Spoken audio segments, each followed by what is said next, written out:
Yo soy Joaquín Rey y esto es La Voz del 21. Esta tarde nos acompaña el señor Jorge Nieto, exministro de Defensa, exministro de Cultura, analista político y amigo de esta casa.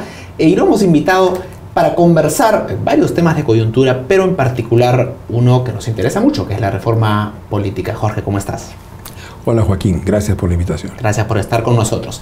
Se habla mucho de la manera en la que se relaciona el presidente con el Congreso, de cómo uno pecha al otro, y creo que no se discute lo suficiente el fondo de la reforma. Si es que la manera en la que se ha planteado esta reforma, en concreto estos 6 proyectos de ley, van a contribuir a tener una democracia más sólida, partidos políticos más perdurables. Y en ese sentido quisiera empezar preguntándote sobre algunos aspectos puntuales de cómo se ha planteado la reforma, si te parece. Quisiera empezar primero sobre algo que se está debatiendo en estos momentos, mientras hablamos en la Comisión de Constitución, que son los requisitos para la inscripción de los partidos políticos. Como sabes, hasta ahora hay un requerimiento de unas 800.000 firmas y ahora se está cambiando a un modelo de adhesiones, ¿no? Un número mucho menor de gente que debe ser afiliado. La idea es un poco bajar las barreras para la entrada de nuevos actores. ¿Tú crees que el sentido de este cambio es positivo, es deseable? Yo creo que es deseable que las barreras de ingreso al sistema político se abatan todo lo que sea posible. De modo que quien quiera participar en la política lo pueda hacer sin ningún tipo casi de cortapisas. Y que más bien las barreras para quedarse en el sistema político sean subidas hasta que quienes se queden sean representantes o representativos de un segmento significativo de la sociedad. La barrera del 5% o de los 5 congresistas de regiones diferentes, creo que es así la formulación, me parece en ese sentido adecuada. Y creo que es bueno que se haya propuesto una forma de abatir el ingreso al club de los políticos. Porque lo que ha ocurrido en los últimos años es que los partidos políticos que están dentro del sistema político han ido subiendo la barrera de tal manera que se ha convertido en un club casi exclusivo. Y eso me parece que es un gravísimo error. Se monopoliza la acción política con requisitos que, si la memoria no me falla, no los han cumplido los partidos que están dentro del sistema político. Solo uno, el Partido Morado en este momento. Que acaba de ser inscrito con estas reglas terribles. Y con un tremendo esfuerzo. Pues yo me imagino que ha sido un esfuerzo formidable, que hay que felicitar al señor Guzmán de haberlo realizado, porque ha sido muy grande lo que ha tenido que hacer para colectar esa cantidad de firmas. Y ha tenido que tener también una gran cantidad de dinero para recolectar las firmas y para pasar las firmas a su registro en el organismo respectivo del sistema electoral. Porque recuerda tú que para validar una firma, OMPE me parece que te cobra creo que $1 por firma. O sea que además del costo de conseguir las firmas, hay el costo de que nunca he entendido por qué OMPE tiene que cobrar por una tarea que ya le pagamos todos. Correcto. Porque nosotros le pagamos a su personal. Entonces no veo por qué, o a menos que contraten personal adicional, e incluso en ese caso no se justificaría. Porque se supone que es un derecho que tú estás haciendo válido y no tendría por qué el Estado ponerte además un requisito adicional. Pero no importa.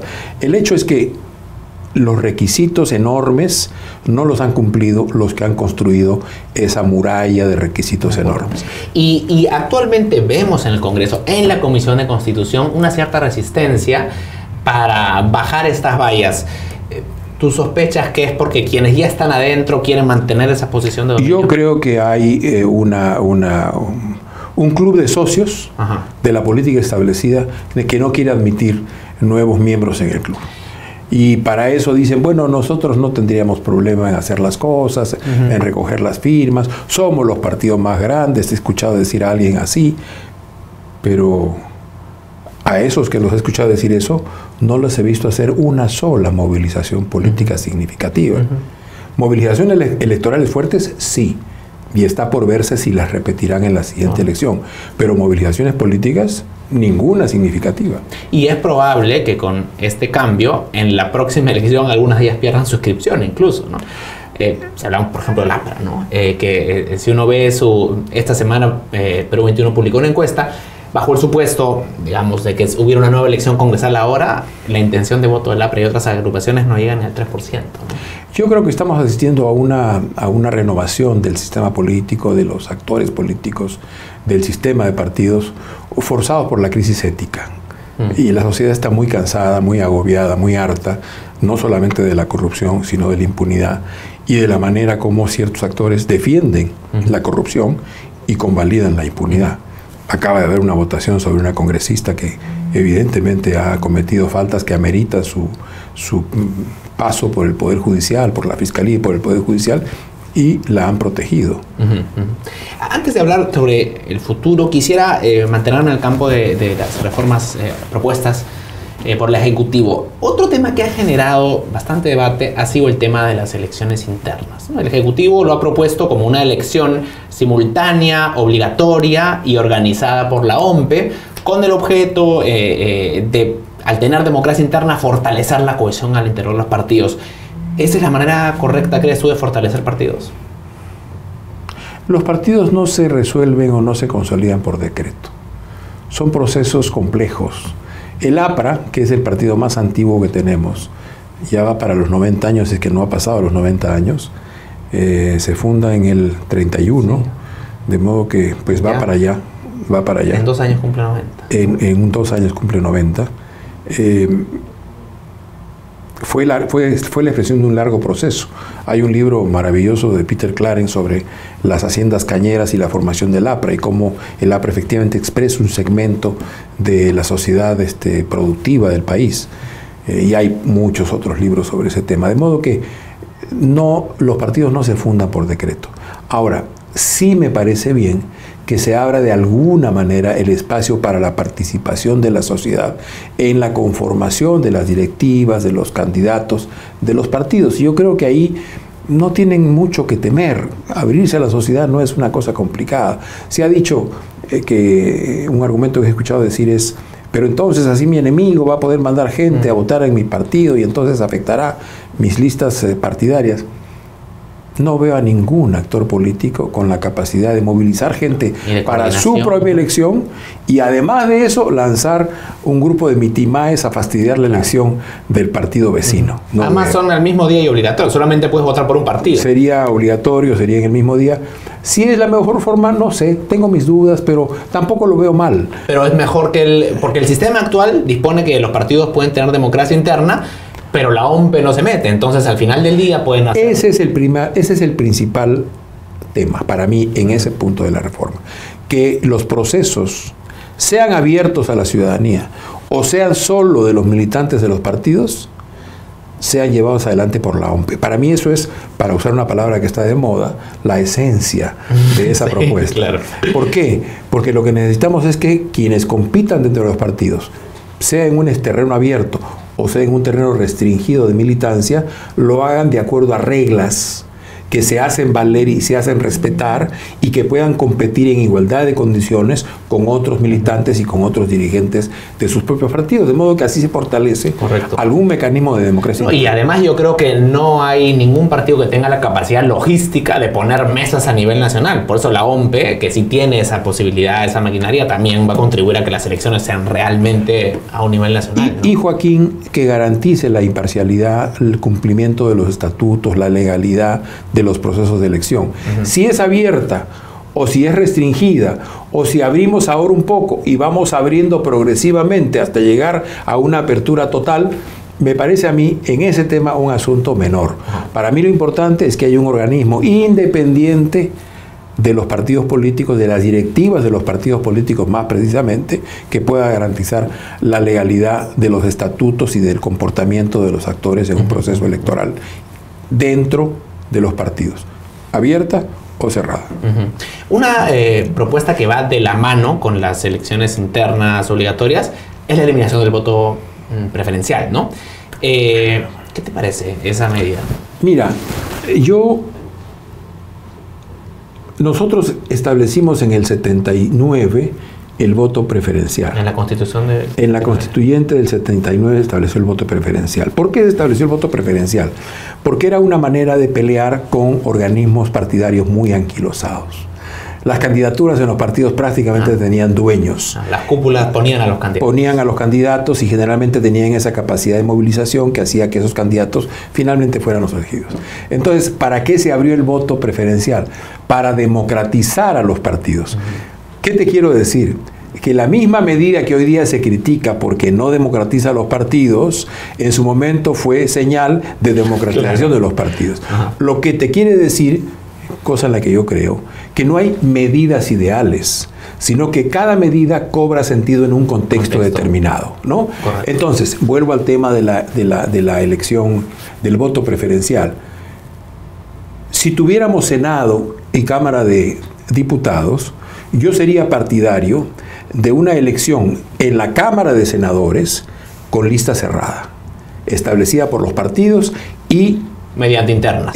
Mediante internas o abiertas o cerradas, no importa. Yeah. Pero los partidos deciden quiénes son sus 10, 12, 15 primeros representantes y Distrito Único Nacional con representación proporcional. De modo que en el Senado, ¿qué vamos a tener? A los líderes más destacados de los partidos actuando en política nacional desde el Senado. Representando a la estructura político-partidaria. ¿Por qué es mejor que sea un distrito único nacional a tener circunscripción nacional? Porque me parece que el Senado debería ser la expresión de la nación, por excelencia, de la unificación de nuestra república finalmente unitaria. El Senado debería expresar eso. Y en cambio, si tuviéramos las dos cámaras, yo diría que en la Cámara de Diputados se abriera la posibilidad del voto preferencial. De modo que tuvieras un mecanismo por el cual pues la gente pudiera decidir que el número 32 yo quiero que sea el número 1 y con sus votos logran que el 32 sea el número 1 y se mueve un poco el espectro de líderes, de liderazgos y de expresiones de esos liderazgos en la sociedad. Podrías incluso complejizar un poco más la cosa y decir, allí donde la lista en el orden en que los partidos lo han planteado saca más votos que los votos preferenciales, ¿me sigues? Vale el orden de la lista de los partidos. Ahí donde los votos preferenciales sacan más votos que la lista de los partidos tal como ha sido establecida, vale el voto preferencial. Correcto. Es decir, abriría un poco el juego. ¿Por qué? Que es un tema que me parece que no está muy presente ni en la propuesta ni en el debate. Tenemos que tener un sentido procesual de la reforma. No podemos producir un corte hasta aquí y de aquí en adelante de esta otra manera. Creo que hay temas en los cuales hay que tener un poco de juego, de modo que vayamos llegando al objetivo ideal en un proceso que permita que también los propios actores no solamente adecúen sus cabezas, sino adecúen sus prácticas a los objetivos que estamos buscando como sociedad. Ahora, quienes defienden la lista cerrada, en todos los casos, ya sea el Senado o la Cámara de Diputados, argumentan que el voto preferencial puede ser pernicioso porque lo que sucede es que adentro de se produce una suerte de fratricidio, que dentro de las listas los candidatos pues compiten entre ellos por el sitio y que eso termina diluyendo las alianzas, que es algo que vemos. ¿No es un riesgo real? ¿Y qué crees que va a pasar en las elecciones primarias en los partidos? Lo que vamos a hacer es trasladar la guerra fratricida en las elecciones abiertas para congresistas a el momento en el cual se deciden las candidaturas. ¿Y qué crees que va a pasar en ese proceso? Las mismas mañas que se aplican en la elección abierta para congresistas con voto preferencial se van a trasladar a la elección interna. Pero entonces, si yo tengo recursos, pues voy a movilizar gente, voy a poder tener camiones, buses que lleven a los votantes de un lugar a otro para que yo eleve mi votación en 3, 4, 5, 6 mil votos. Si yo no tengo recursos, iré a pie con mis amigos a votar por la lista que yo crea conveniente o por el candidato que a mí me guste. La disparidad en materia económica y de recursos se va a dar ya no en la elección abierta, sino en la elección previa. Pero por lo menos a la primera vuelta ya llegará una lista, ya no van a competir, digamos, cuando el presidente esté en campaña, porque ya va a ser una lista definida.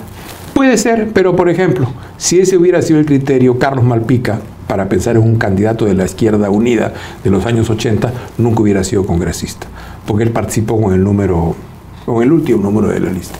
Él pidió el último número de la lista, porque sabía que él tenía una votación propia, ¿no es cierto? Entonces, hay que ver, o sea, yo ahí sí soy, digamos, más flexible. Creo que tendríamos que ser más flexibles porque nuestra política está pues en proceso de formación. Pero no tenemos dos cámaras, tenemos una sola cámara. No sé si se va a plantear el tema de la bicameralidad en el debate.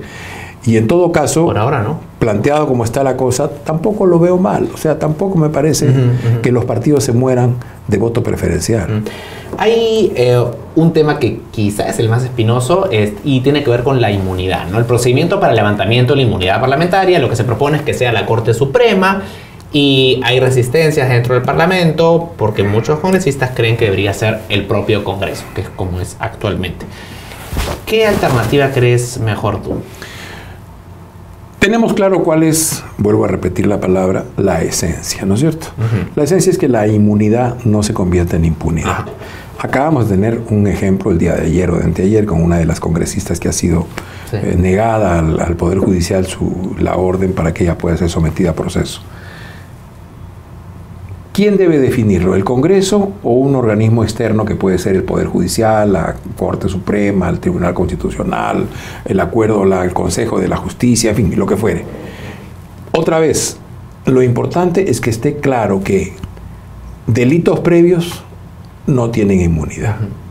Que delitos cometidos en el proceso de congresistas, delitos comunes del fuero común, no delitos de opinión o no delitos inventados resultado de una lucha política, ¿no es cierto?, o de un proceso de fiscalización de X o Z cosas, sino delitos comunes, deberían dar paso a que el congresista cumpla con la ley como cualquier ciudadano.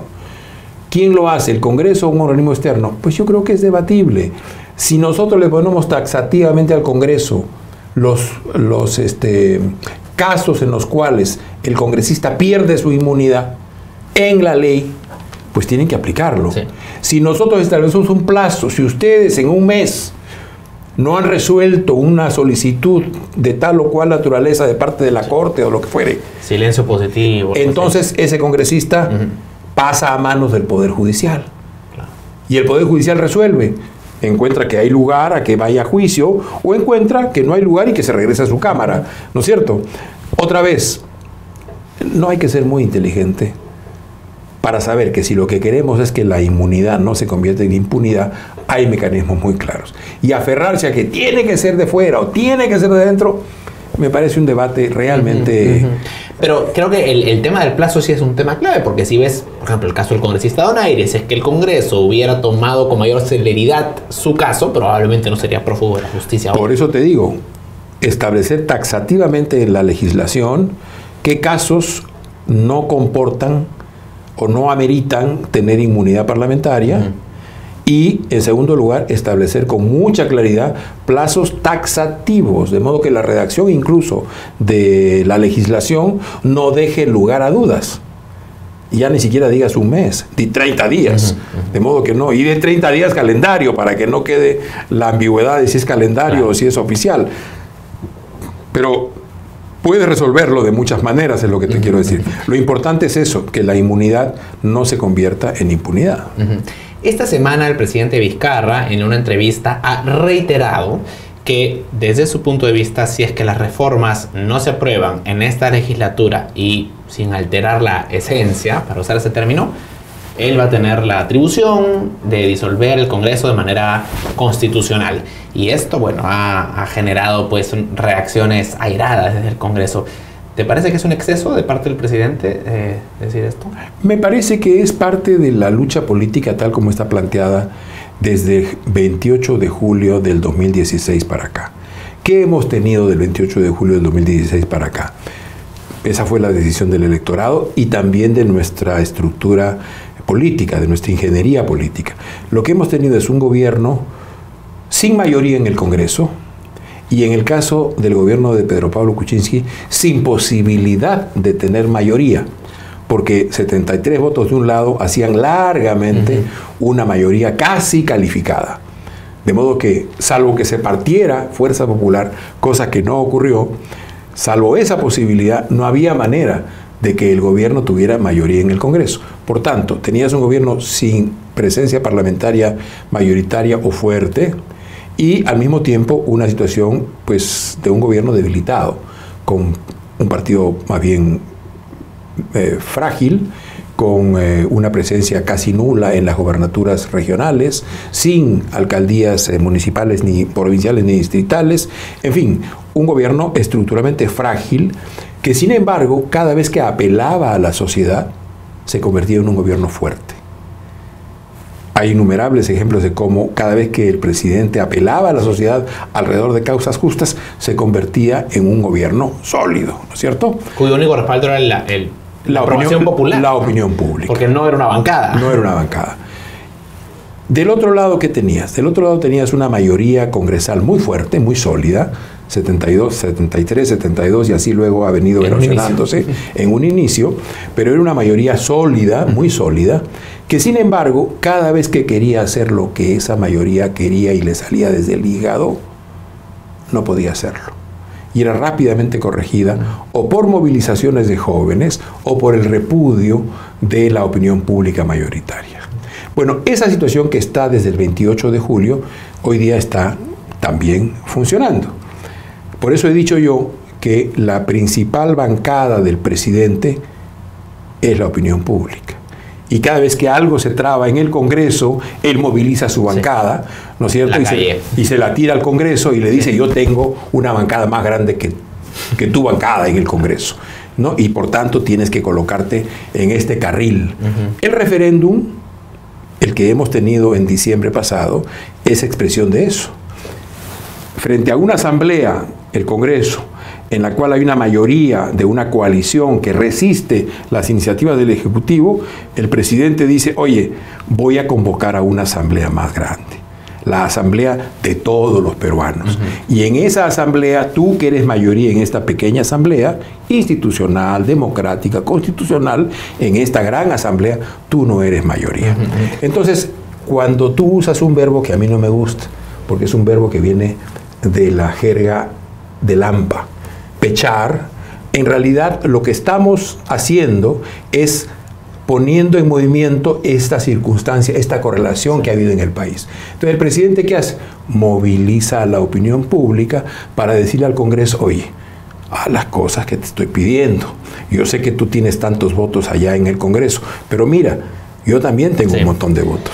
Pero esa estrategia del presidente Vizcarra de que, digamos, la opinión popular sea su bancada, ¿es algo bueno para el país? Porque me da la impresión que no ha tenido mucha intención, más bien de buscar el apoyo dentro del propio Congreso, ni siquiera con la bancada de Peruanos por el Cambio, que digamos en teoría debería ser su bancada natural, pero ni siquiera con ellos tiene una cercanía. ¿Hay algo de responsabilidad en el presidente Vizcarra?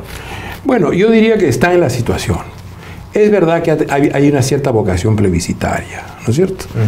Y que esa vocación plebiscitaria pues choca con las tradiciones de una forma más liberal y representativa de funcionamiento de las instituciones.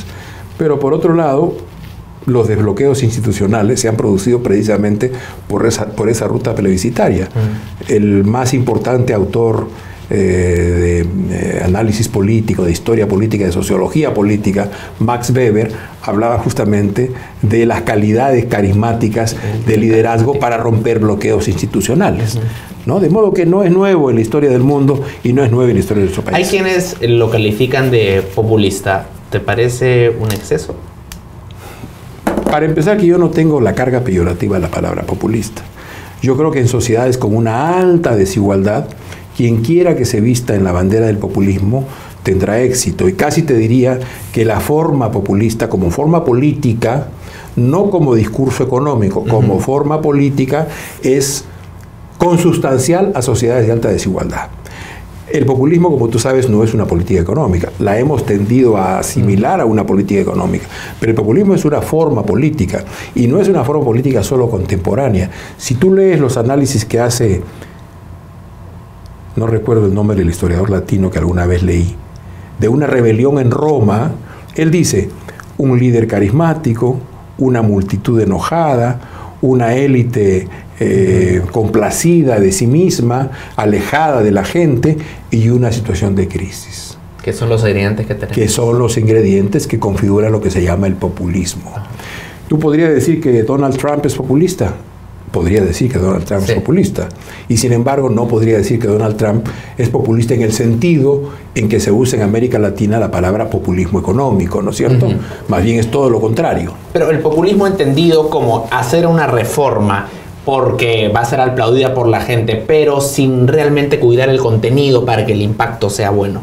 ¿Crees, por ejemplo, que la forma en la que se ha planteado esta reforma política es populista? Es decir, suena bien para la tribuna, pero en realidad el impacto no va a ser mucho. Bueno, la reforma recoge una gran verdad. La propuesta de reforma política y de reforma judicial recogen una gran verdad. ¿Cuál es esa? Estamos hartos de corrupción. Estamos hartos de impunidad. Y hemos visto y vivimos todavía en el medio de un ojo de huracán, de una crisis ética y moral en la República casi sin precedentes. Y vaya que hemos tenido precedentes de este tipo en nuestra historia republicana. De modo que la propuesta de reforma política y la propuesta de reforma judicial recogen esa gran verdad. Ahora, sí creo también que no basta con expresar el enojo de la gente. El líder tiene que transformar el sentimiento legítimo que la gente tiene de enojo, hasta de rencor, con unos representantes que considera distantes de su voluntad, convalidadores de la corrupción, cómplices de la impunidad, pero tiene que transformarlo en un sentimiento positivo, en propuestas que le permitan resolver las cosas. He puesto el ejemplo de Mandela. Si Mandela se hubiera regodeado en el rencor de la multitud negra sudafricana y al salir de la cárcel la hubiera expresado, probablemente hubiera ganado, pero no hubiera construido la transición sudafricana y la democracia sudafricana y no lo recordaríamos como lo recordamos hoy día. ¿Qué hizo? Transmutó un sentimiento feo, pero legítimo, en una propuesta positiva de cambio para todos. Y eso es lo que lo hace grande. Y yo creo que en este caso, muchas veces solo hemos recogido el mal humor de la calle y no lo hemos transmutado en un sentimiento positivo. ¿Ves en el Perú de ahora un perfil que sea capaz de llevar a cabo esta transmutación del desencanto y la ira por optimismo, oportunidad, esperanza? Creo que estamos obligados a verlo. Creo que tenemos que hacerlo, porque nos va en ello la posibilidad de dar un salto cualitativo en la historia del Perú. Tenemos el Bicentenario de Portas, nos faltan pues poco más de 2 años. Como todo cumpleaños, y el Bicentenario es el cumpleaños de nuestra República, es una fecha simbólica. En realidad no pasaría nada, pero sí pasa.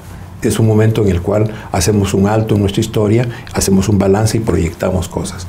Y yo creo que eso puede ser un acicate para que nosotros recojamos y logremos transformar todo este movimiento de los últimos tiempos, todo este proceso, a veces un poco desagradable de polarización, muchas veces irracional, y transformarlo en una propuesta positiva. Creo que tenemos las condiciones para hacerlo, creo que la demanda está ahí. Y además no solamente está la demanda, sino está la posibilidad de que un irracionalismo extremista o de base étnica o de base fundamentalista arrasen lo poco de civilización que hemos logrado en 200 años. Y eso hay que defender. ¿Es un riesgo real, crees tú? Yo creo que es un riesgo crecientemente real. Creo que hay creciendo 2 avenidas muy grandes, o para un extremismo de base étnica, probablemente de discurso extremista de izquierda, o para un extremismo irracionalista de base fundamentalista, antimoderna, abanderados del siglo XII, ¿no es cierto?, que están peleando contra una agenda posmoderna o moderna, ya no solamente posmoderna, contra una agenda moderna de derechos y de libertades. Y ambas me parece que serían un retroceso civilizatorio para el Perú. ¿Cuál es la mejor manera de enfrentar esos extremos? Construyendo salidas racionales, construyendo un espacio de centro intensamente social, que recoja demandas que están en la gente, porque hay demandas que son absolutamente legítimas. Somos un país muy injusto, muy desigual. Necesitamos darle oportunidades a todos para que se puedan desplegar. Requerimos que lo público vuelva a informar la actividad del Estado. No podemos seguir con un Estado en gran medida capturado por lobbies de todo tipo. Necesitamos que el Estado responda a alguna idea de interés público. Y creo que eso es una tarea que está pendiente y que es lo que la sociedad demanda, y creo que si logramos construir esa alternativa con ese discurso de centro social, muy intensamente social, que asuma la tarea del Estado como su propia tarea, que reivindique lo público, que genere y recoja lo mejor de lo que hemos tenido en los últimos años en términos de mercado, de competencia, de inversión, pues lo haremos muy bien. El país no necesita menos mercado, necesita más mercado. No necesita menos competencia, necesita más competencia. No necesita menos inversión, necesita más inversión. Pero inversión que arriesgue. No inversión que le traslade los riesgos a lo público. Competencia que sea pareja para todos. No competencia que encuentre la adenda como la ruta para evadir la competencia. Y lo mismo pasa con el mercado. No podemos seguir explicando nuestra economía peruana con básicamente 12, 15, 18 grupos económicos. Hay una infinidad de medianas y de pequeñas empresas a las cuales tenemos que abrirle la oportunidad de competir en el Perú y en el mundo. Y yo creo que eso estamos en condiciones perfectamente de hacerlo. Jorge, te agradezco mucho. Gracias a ti, Joaquín.